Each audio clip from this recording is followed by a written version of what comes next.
que acha que de repente na França as pessoas enlouqueceram, começaram a cortar cabeças dos reis e pronto. E assim explodiu a Revolução Francesa, do nada. Bom, não é bem assim não que a banda toca. Se tu ficou curioso, fica comigo que esse vídeo é pra você.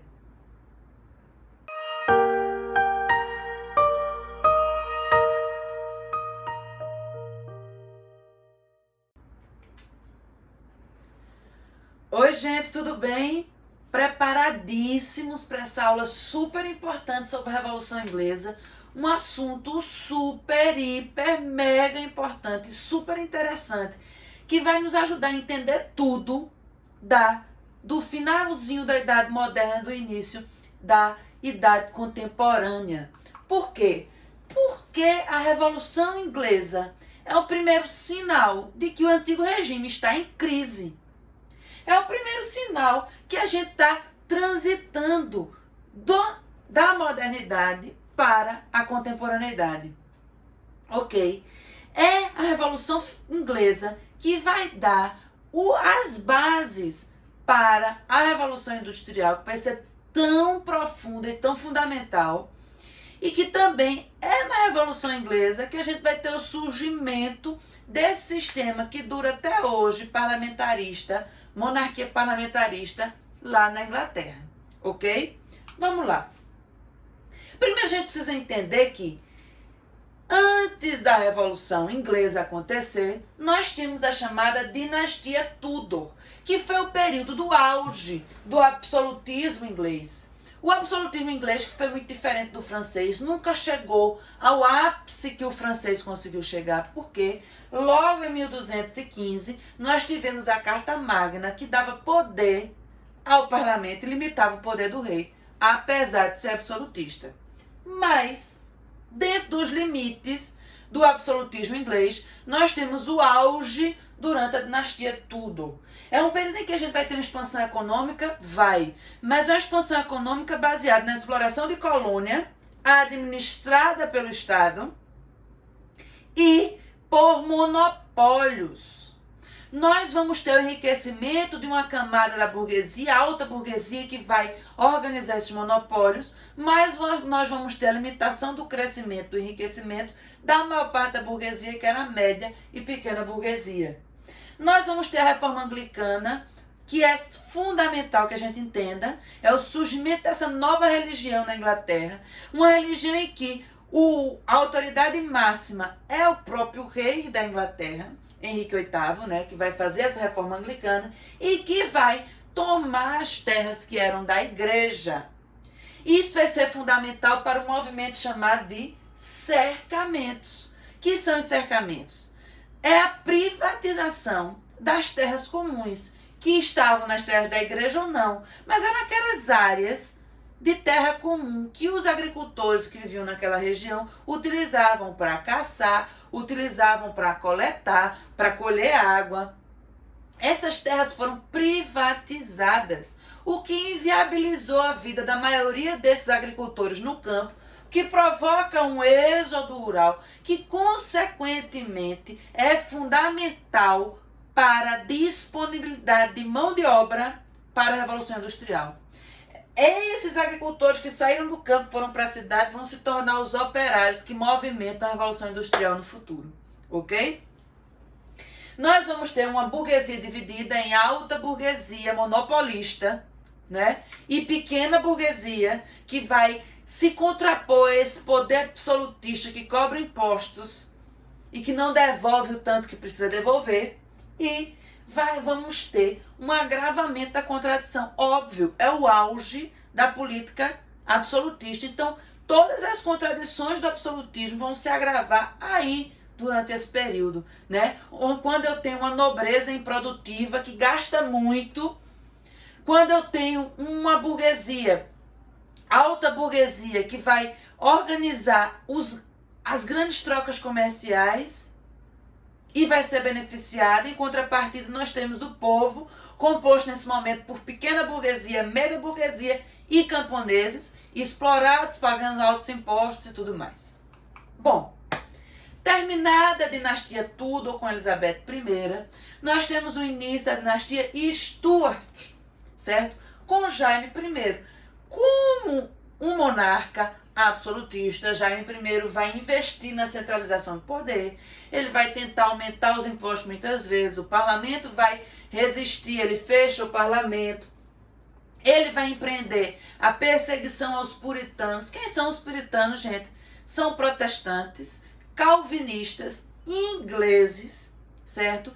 Em sua maioria, componentes da burguesia, da pequena burguesia e de camponeses, ok? E eles vão, Jaime I vai empreender a perseguição a esses protestantes puritanos. Vão ser esses puritanos, prestem bem atenção, que perseguidos na Inglaterra vão migrar para a América e colonizar a América do Norte, ok? Com a morte de Jaime I, seu filho Carlos I vai seguir a mesma política centralizadora do pai, vai tentar fechar o parlamento para aumentar imposto, a mesma coisa, mas ele vai sofrer a segunda Carta Magna, ou seja, mais uma vez, eu friso que o governo, o rei, para implementar um imposto, precisa passar pelo crivo do parlamento, né? Ele vai perseguir presbiterianos escoceses e puritanos, né? E o parlamento reage a essa centralização do poder, a esse poder absolutista tão profundo, porque o parlamento nesse momento está dividido entre Câmara dos Lordes, composto pelos aristocratas, antigos senhores feudais, certo? E a Câmara dos Comuns, que é comandada sobretudo pela burguesia, que é contrária em sua maioria ao rei, ok? Vamos lá.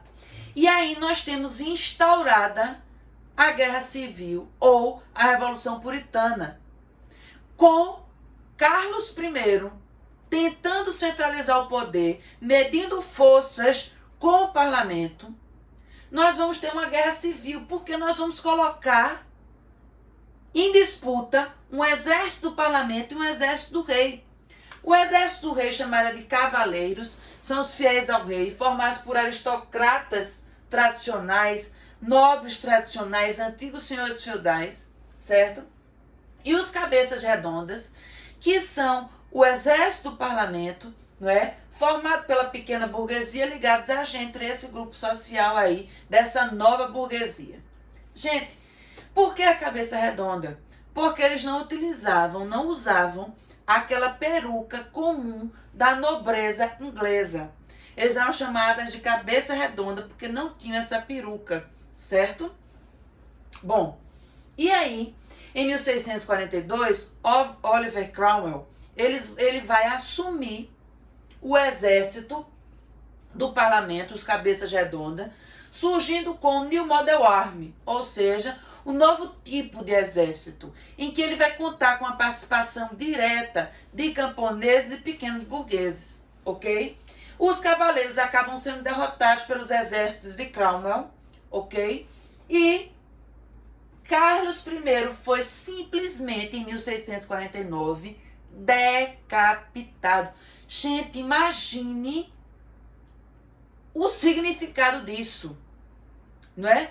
Num governo absolutista, de repente o rei ele é decapitado 150 anos, mais ou menos 130 anos antes da Revolução Francesa. Nós já temos rei Carlos I decapitado na Inglaterra, fruto da Revolução Puritana, ok? Veja só, como consequência da Revolução, nós vamos ter a proclamação da República e a radicalização popular da Revolução. Os Levelers, eles vão lutar pela igualdade de direitos, igualdade de direito de voto, igualdade de direito político, de liberdade, etc. e tal. Os Diggers vão ser dissidentes dos Levelers, sendo que eles vão atuar na zona rural. Eles vão lutar pela reforma agrária.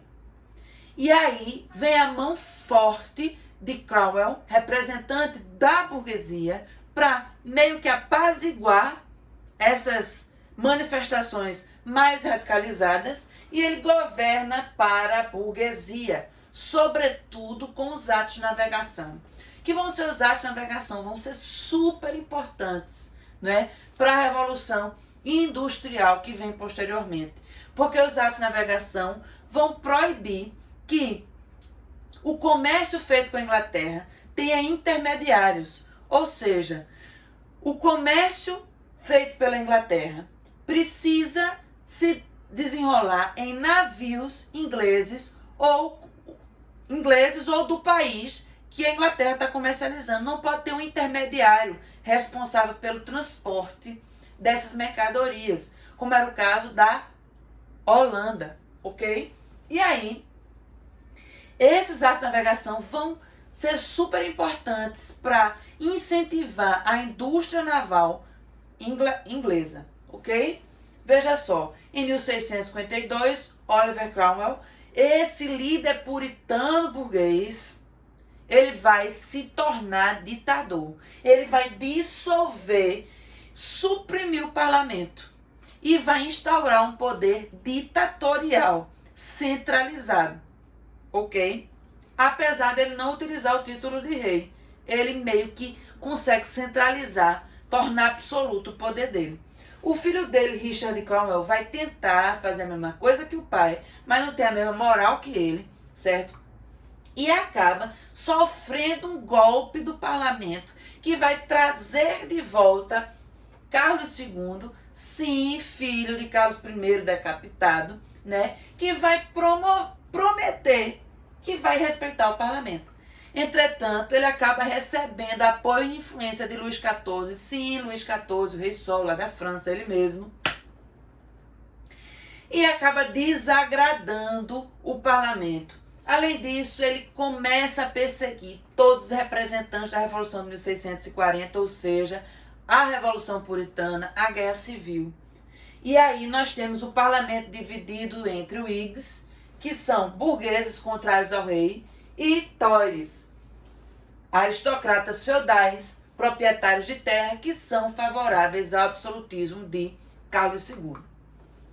Segue Carlos II, Jaime II, que tenta restaurar o absolutismo, e além disso, o catolicismo. Ele começa a nomear funcionários católicos, perseguir protestantes. E o parlamento não vai tolerar essa centralização de poder tão forte e essa retomada do catolicismo no país, que é sobretudo protestante, seja presbiteriano, seja puritano ou anglicano, mas todos protestantes. E aí o parlamento faz uma manobra convocando Maria Stuart, que é filha de Jaime II, e o marido dela, Guilherme de Orange. Eles vão se tornar rei e rainha. Guilherme de Orange vai se tornar Guilherme III, rei da Inglaterra, e ele vai assinar a Declaração dos Direitos em 1689, 100 anos antes da Revolução Francesa. Essa retirada do poder de Jaime II e o tomada de poder de Guilherme III vai ser chamada de Revolução Gloriosa. Por que a Revolução Gloriosa? Porque ela vai ser chamada de Revolução Gloriosa? Porque ela não tem participação popular, não tem sangue, ela acontece dentro do parlamento, fechada lá dentro.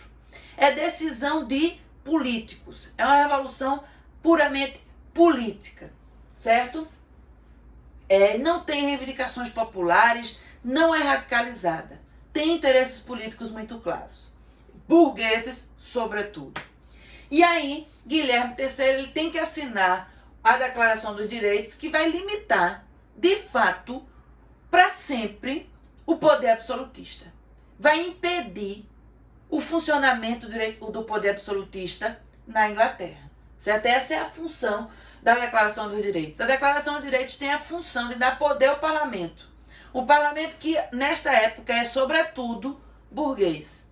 Vão ser os direitos, a Declaração dos Direitos, que vai permitir que nós tenhamos condições políticas favoráveis ao acontecimento da Revolução Industrial, né? Nós vamos garantir a liberdade individual de imprensa de propriedade privada. Nós vamos exigir que haja uma aprovação prévia de impostos pelo parlamento. Enfim, eu controlo, limito o poder do rei, ok? Bom, eu espero que a gente tenha conseguido entender direitinho a natureza da Revolução Inglesa, aí dividida em Revolução Puritana e posteriormente Revolução Gloriosa, que vai ser fundamental para instaurar as bases da Revolução Industrial, que vai significar o início dessa crise do antigo regime, essa crise do modelo absolutista que começa a falir e a burguesia começa a ganhar poder, ok? Espero que vocês tenham gostado do vídeo. Se gostaram, curtam o vídeo, se inscrevam no canal, por favor, compartilhem com seus colegas, ok? Não se esqueçam que na descrição nós temos o mapa mental, nós temos os exercícios e temos também no canal o vídeo com o desenho desse mapa mental sobre a Revolução Inglesa. Ok, gente? Até a próxima aula, eu espero vocês.